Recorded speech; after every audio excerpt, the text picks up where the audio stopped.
Still with the music, man. You got somewhere I can just go ahead and introduce it with a slow vibe on it, man. Just play the music in the background. Well, you guys, ladies and gentlemen, what you were listening to was Janelle Gray handle this soundtrack, CD. Yes. CD. How you doing? I'm good. Hi, Yeah. Daddy. Hey. You can just call me Commish like everyone else. But how have you been? You didn't expect to be the radio guest today. Really did not. You did not. It was a surprise for you. It was a surprise for all of us. I Yes. know, it was a surprise. It was a surprise indeed.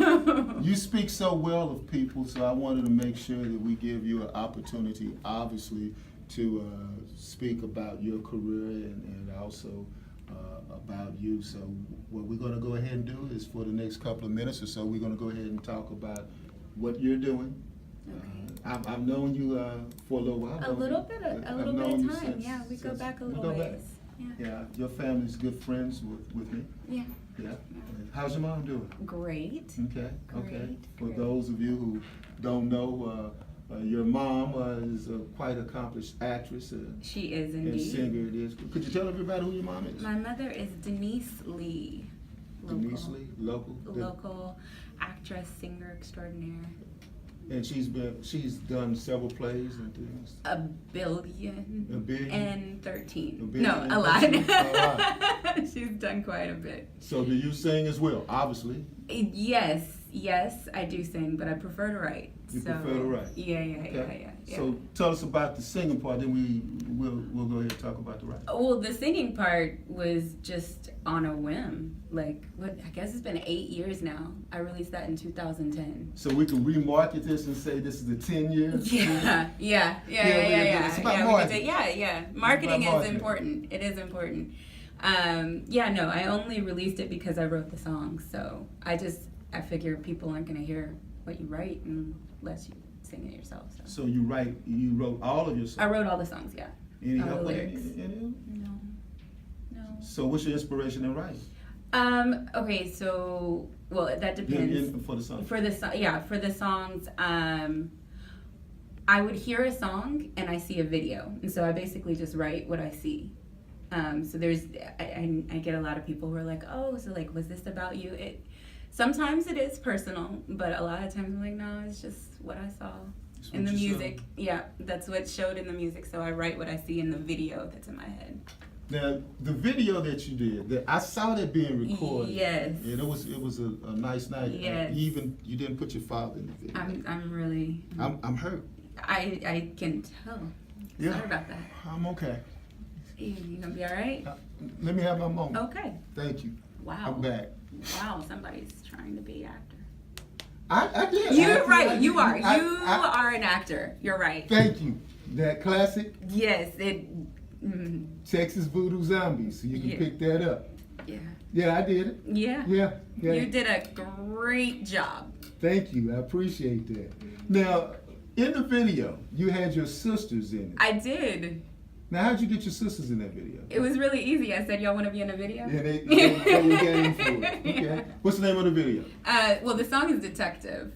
The song is Detective. Shout out to my friend Keith. He's the one who shot the video. Okay, so what we're going to go ahead and do is we're going to play that song. We're going to put it on Facebook Live so everyone will be able to see that. So what we're going to do is we're going to put that on right there beneath all those comments that we're getting. You'll put it in there? Yeah, we're going to put that in there. So we're going to go ahead and put that in there. Do we have that song, Incidentally Struck, on there? So we're going to play that one too. Oh, yeah, Yeah, we're going to play that one.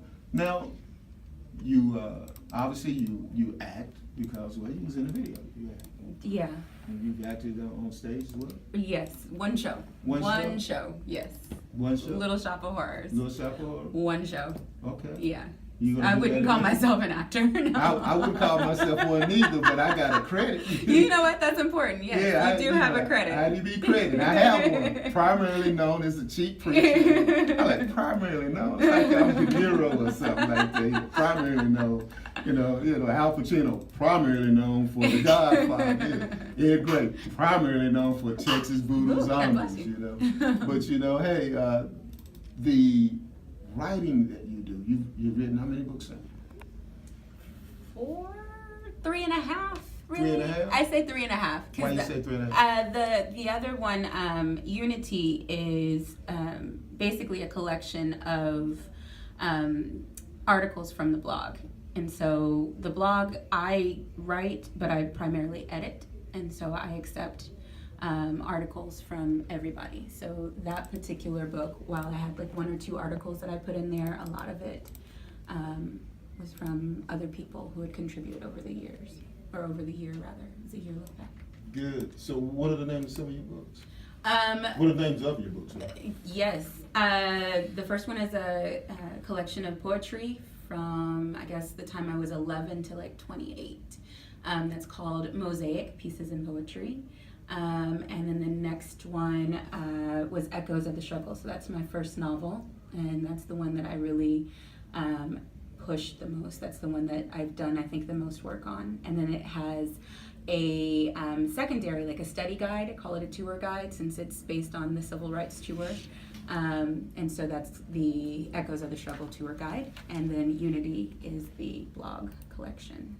So, what was your inspiration on Echoes of the Struggle? Echoes of the Struggle was, it was born out of the civil rights tour that you and I took together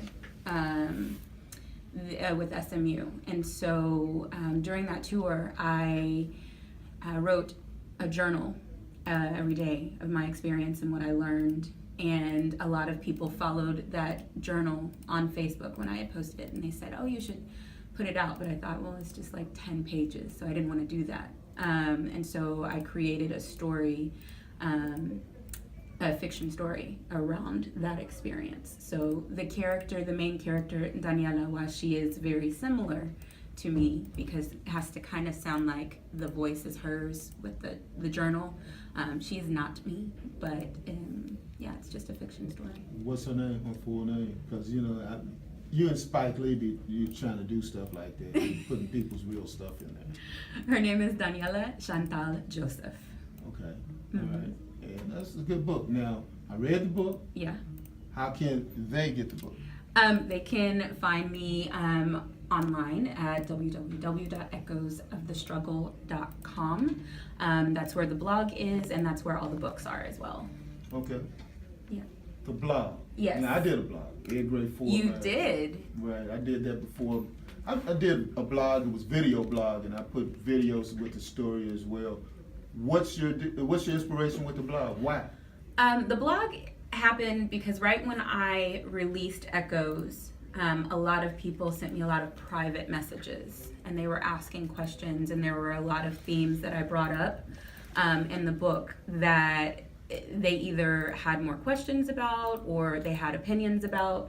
And so I decided to do the blog to give other people a platform to share their experiences. So I'm all about experiences. So I enjoy getting the experience. I don't understand the LGBTQ experience. I don't understand the Latina experience.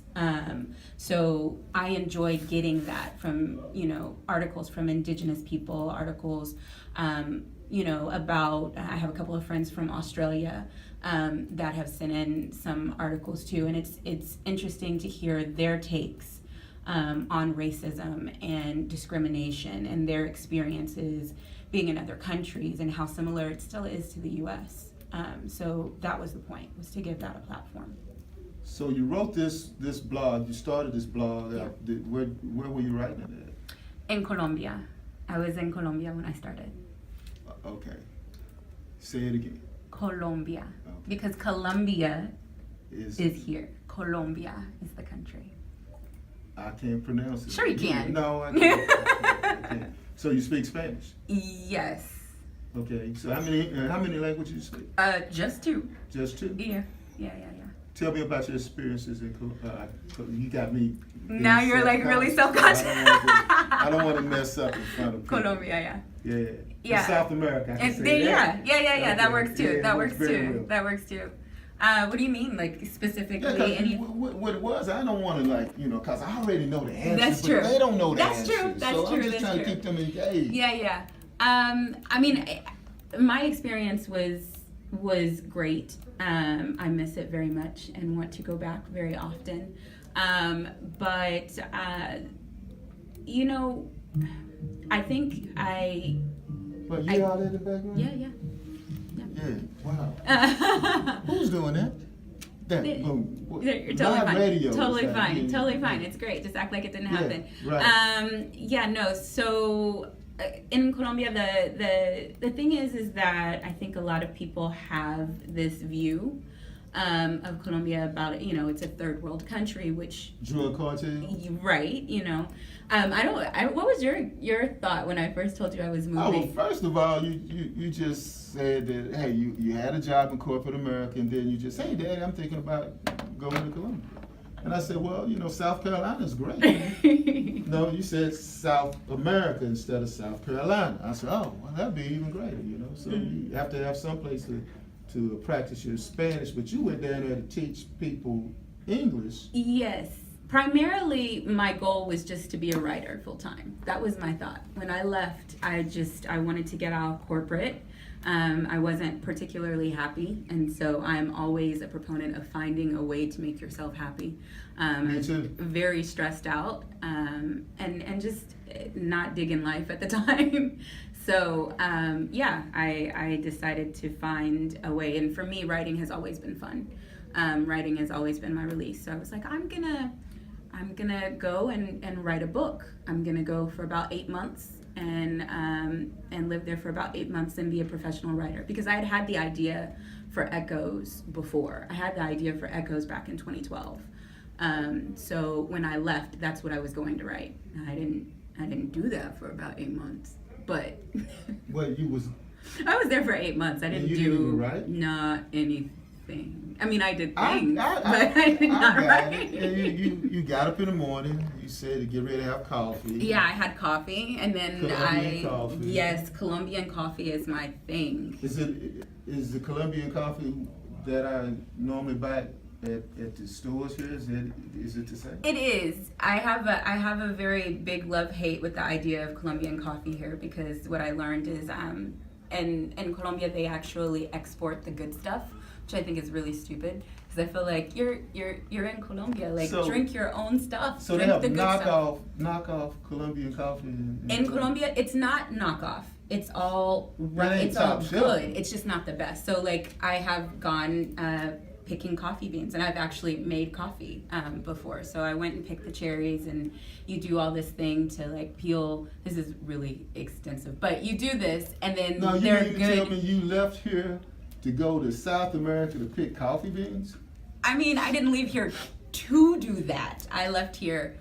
You see how you and kids did do that. And then you didn't have a job down there? I did not have a job for 8 months. Standard of living must be really well. No, it was good, because the money that I saved here lasted me for the first year that I was there. Really? Yeah.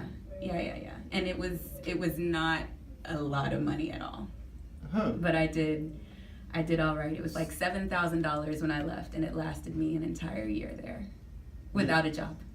You did real well. I did pretty good. Okay. Yeah. Okay.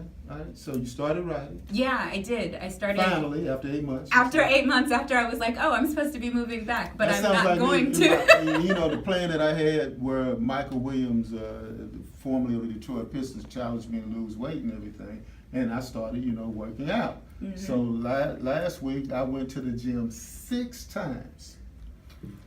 Next week, I'll actually get out of the car. I didn't think that was a thing that you did. No, yeah. I went to the gym. You passed by it? You passed by I pulled up in the parking lot. Oh, well, at least you pulled in the parking lot. That's more than I expected. I did. I had my sweats on. Good job, Daddy. Good job, Daddy. Well, I was ready. Ready. And next week, I'm going to actually get out the car. Good job. So now I know where you got the part about 8 months. Yeah. Yeah. One of these times. One of these times. So that's where you finished it? Yep. You started that? I did, and it took me about 6 months to write it and 6 months to edit. All right. Yeah. And you met a lot of cool people? I met a lot of cool people. You want to give a shout out? Mandich. Let's give a shout out. Yo, look at you pulling names. Yeah, Mandich will be very excited. Yeah, she's a jewelry designer and fashion artist. Where's she from? And she's from Australia, but she's Indian Australian. So she lives in India now, but she's from Australia. Okay. So I will tell her you gave her a shout out. You got fans in Australia and India, that type of thing. Yep. Because Jen and show. Dwight and Pilou, all of my friends, I heart them very much. Marcela. Okay. Yep. All right. All over the world. Nobody's on the same continent, I don't think. So what's next for you? I am moving to Boston. What? To Boston. Why are you looking at me like you don't know this? I don't know this. I'm moving to Boston for 8 months, but I usually say 8 months. Boston in South America, because the last time you moved somewhere was in South America. You said no, I'm moving to Boston, Massachusetts for just okay, because I was thinking you said Boston. I'm thinking about New Boston, Texas. No. So it's actually Boston, Massachusetts. Yes. All right, it's good. They kind of like speak the same language we They speak. do. In Texas. They do. So that being said, what we're going to go ahead and do is we're going to play some of your music. I think Strip got us queued up for something. What we got, Strip? This is Detective. Oh, speak of Detective. All Yeah. right, let's go ahead. Let's go ahead and wind it in, and let's go ahead and roll with it. Young Strip, how can they go and donate to the Commish Radio Show? I'm going to show you in a few easy steps right here. We're going to go to our web browser, go to Fishbowl Radio Network or fbrn.us. Website pulls up. Hit the search bar at the top of the screen.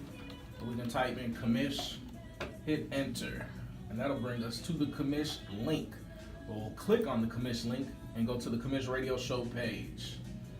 Now from this page, we can scroll down a little bit and we'll see the big yellow button that says donate. Click the donate button. If you have a PayPal or a debit or credit card, it's compatible with all three. So we'll type in what we want to donate. We'll say $100. And then we can donate with your PayPal or your debit or credit card. And that's it? That's it. Simple. So you should be doing it right now. Mic's up.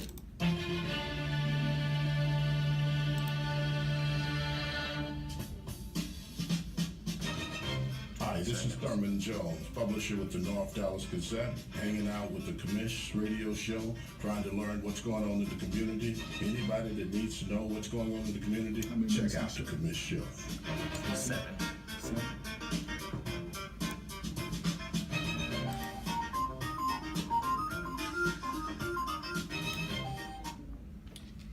Judge Jenkins, that being said, you're trying to get all of these people out to vote. Why should we even vote for you? Why should you vote for me? Well, I hope you'll vote for me. I've got a track record of putting people first, trying to do the right thing. But we got work to do. I'm not satisfied with where we are on healthcare.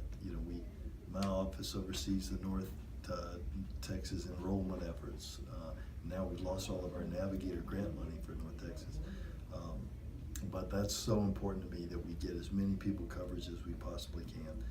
You mentioned my mom when we were off the air, or maybe while we were on the air, I'm not sure. Go so quick these days. But, my mom was a single mom because I watched my dad suffer a fatal heart attack in front of me when I was 7 years old in the park in Oak Cliff. Now, his half-brother, worked for Southwestern Bell, the old phone company. He went in after he buried my dad. He got a checkup to find out if his heart had the same problem. It did. He had a bypass and a pacemaker put in. Lived another 43 years, long enough to meet his great-great-grandchildren. That's the importance of healthcare. That's why I want to finish the job there. And we've got this election really is about whether we'll still have pre-existing condition coverage, whether we'll cover more people, or find a way to put more people back in the shadows on healthcare. And then I'm very concerned with where we're going as a country and how it affects my constituents as we continue to marginalize people. We marginalize our Muslim brothers and sisters, continue as a country to marginalize our black brothers and sisters. We've got SB 4 now that marginalizes Hispanics. And I'm tired of it from the standpoint of I understand they're doing it, but I'm ready to fight back. That's why I'm working so hard in this election and continue to fight back if reelected, because I can't tell you, every weekend, I have someone in tears talking to me about either they are dreamers or they're the parents of dreamers and worried about what's gonna happen to their kids or themselves. But you mentioned pre-existing conditions. Yeah. It's somewhat funny that Republicans now are campaigning on pre-existing conditions. That Right. they want to go ahead and be for something that they were against 2 years ago. Their plan for pre-existing conditions says that you must cover pre-existing conditions, but you can charge what you would like to for that. Well, that's no different, Ed, than what the law has always been. So in Texas, back before we had Obamacare, and I like to call it Obamacare because my president passed that. But before we had that, we had the high risk pool. Sure, you could get coverage for a 50-year-old man with a pre-existing condition. Now, it cost you $4,500 8 years ago, a month, which no one could pay. But they had a product, but no one bought the product. And that's what the Republicans are talking about when they talk about pre-existing conditions. Their program would be to work with the insurance companies so that only healthy people would have insurance, and 4.5 million Texans would be without coverage, or they'd have to be so rich that they could afford to pay thousands and thousands a month for health coverage because of their pre-existing condition. Now, you had mentioned as well, we dealt with the pre-existing conditions, and one of the things you had mentioned was getting the vote out. I want to stress out on getting the vote out in this Trump era of what we're dealing with now. And you talked about the polls, about what's going on at the polls and everything. What do you think of our political climate? As the midterm bomber was captured yesterday, what do you think of that? Well, on the one hand, I love these numbers of people turning out to vote. I'm so proud of people for turning out to vote. You know, I don't like the hate that's in our climate. I tweeted last night before going to bed for candidates to hold their own people accountable, that this is not how you want to be elected.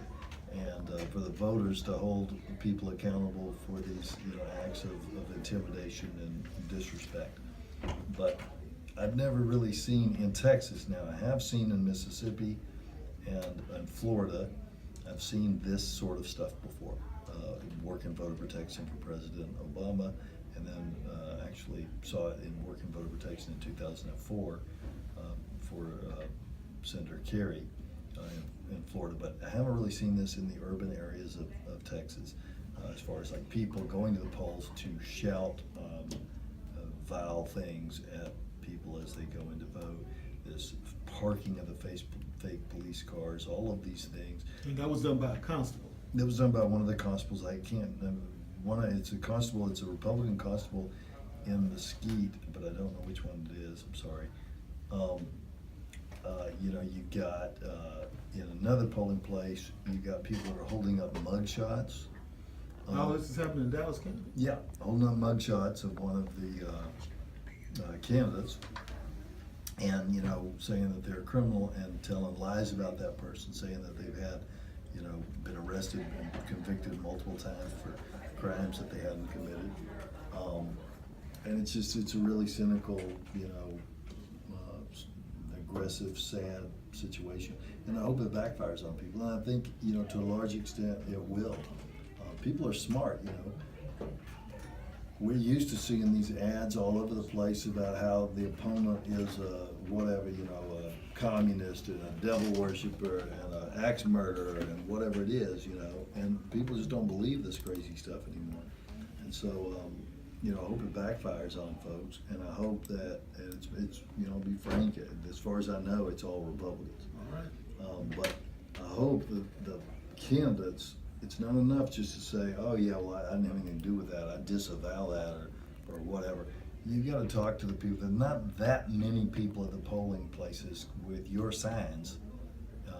So it's up to us as candidates to talk to the people that are working for us and say, treat your fellow human beings like you'd want to be treated. Don't treat people with disrespect and hate. It's within our ability as candidates to stop that, and I'm sad that doesn't appear to be happening. But what does appear to be happening is that we have an election. Election date is Tuesday, November the 6th. And as we close, go ahead and give us a closing. Well, the closing is, marches are great, putting things on Instagram is great, but the most important thing you can do right now to help your country and to build a better America is to go out and vote. We need everybody to vote. If you can hear my voice and you're in Collin County and you say, hey, somehow I don't think my vote matters, your vote matters. Your vote matters certainly to Beto, but your vote also matters because, I always push for criminal justice reform. Well, the Court of Appeals is up for grabs. That'll be a very close race. You vote in that Court of Appeals, same as Dallas. We need you to get out and vote. Epicenter of the election is Dallas. There are more contested races in Dallas than anywhere else. Get out and vote. Make sure your voice is heard. I will tell you that the people who don't agree with you, they're out there in force doing everything they can to win this election. Be a part of this historic moment. Vote early, all the way through November 2nd. You can vote anywhere in the county, or if you want to vote on election day, you've got to find your polling place. You can go to My Texas Votes and find out where your polling place is. But whenever you vote, please vote. All right, that being said, I'm going to try to get him to go out and vote right now. You want to vote next week? Come on, man, let's go vote today, man. Let's I would love to do it, but we got to do some media around reminding people and voting with kids. And I think the Republicans and others would be on me if I vote more than once. Oh, well, we can't have that. But that being said, Commish Radio Show, we'd like to thank you, ladies and gentlemen, for tuning in for the Commish Radio Show. We're about out of town and out of time. All right, Strip, let's go.